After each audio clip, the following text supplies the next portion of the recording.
The Oval Portrait by Edgar Allan Poe.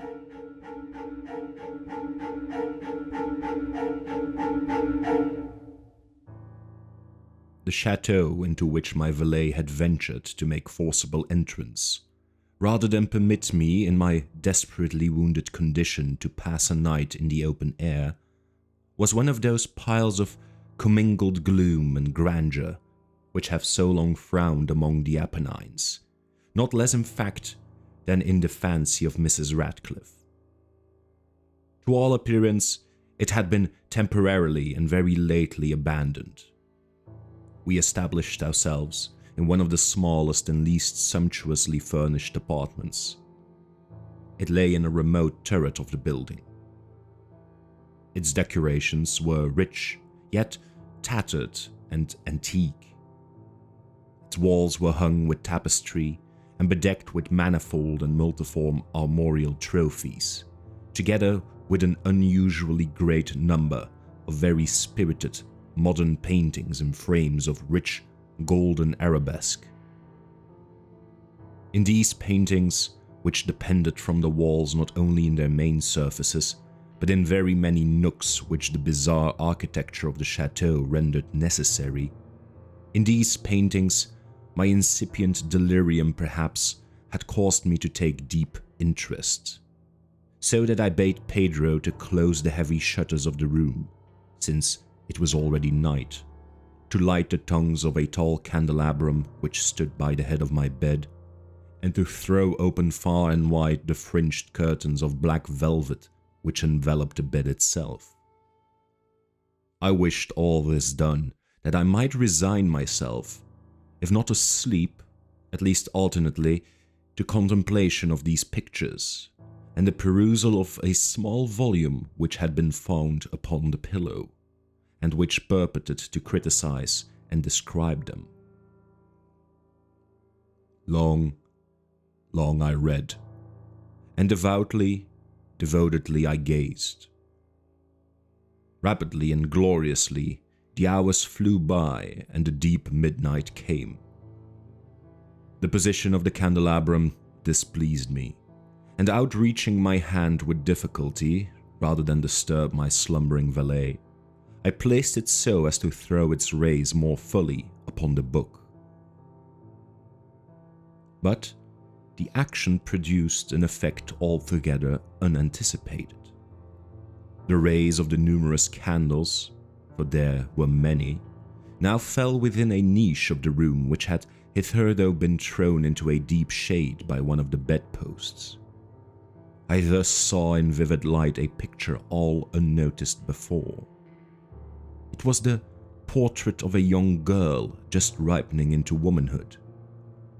I glanced at the painting hurriedly, and then closed my eyes. Why I did this was not at first apparent even to my own perception.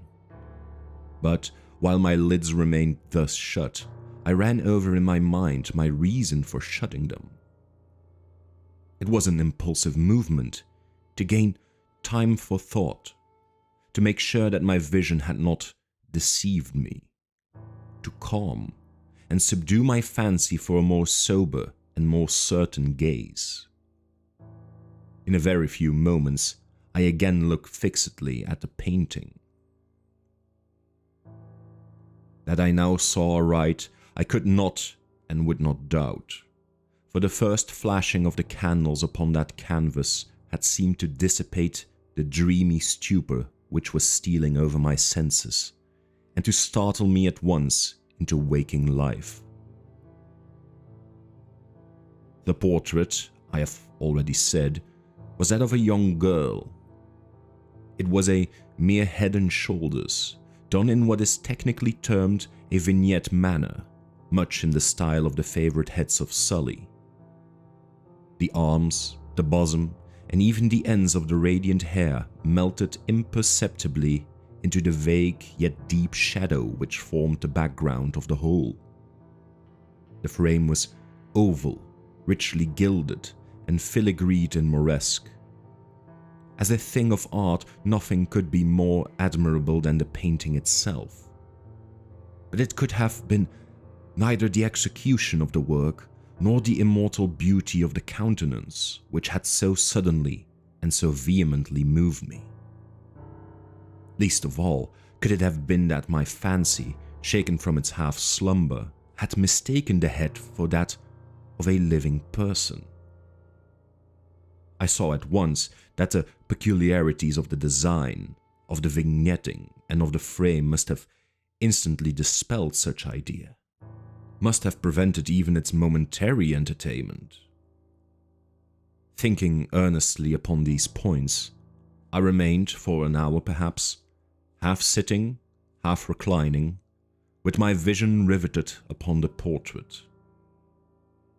At length, satisfied with the true secret of its effect, I fell back within the bed.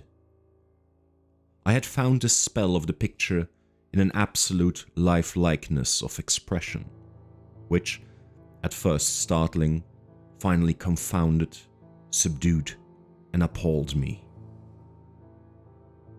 With deep and reverent awe I replaced the candelabrum in its former position.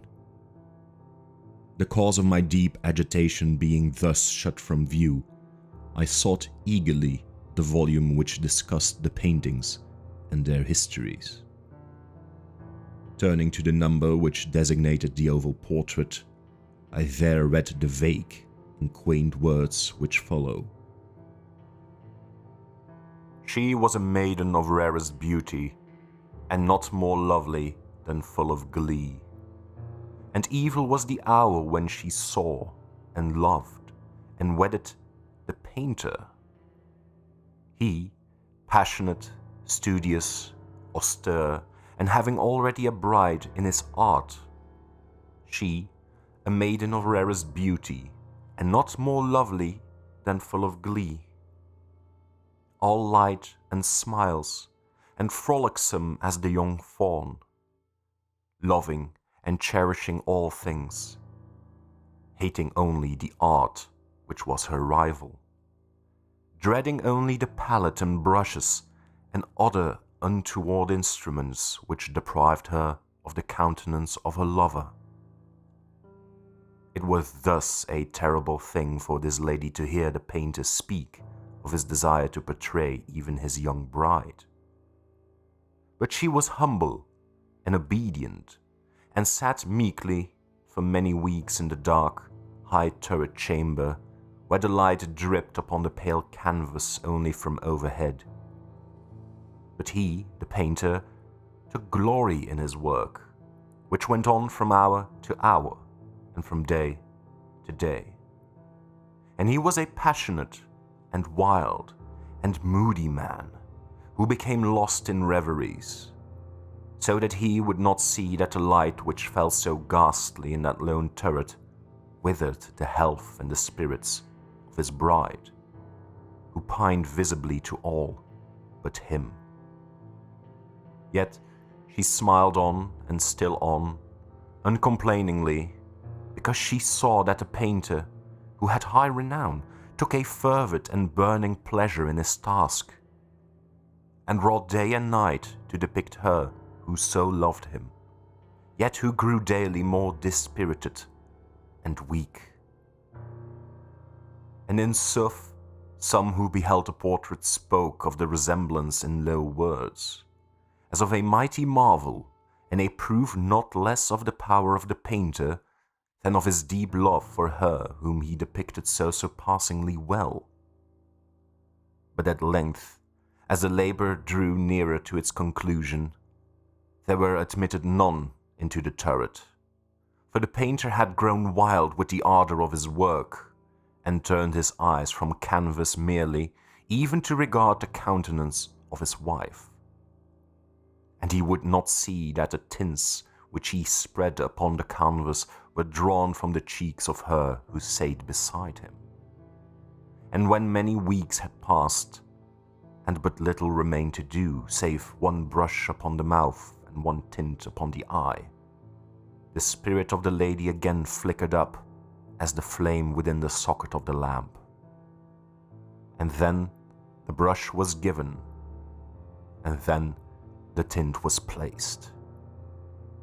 and for one moment the painter stood entranced before the work which he had wrought. But in the next, while he had gazed, he grew tremulous and very pallid, and aghast and crying with loud voice, "This is indeed life itself," turned suddenly to regard his beloved, and she was dead.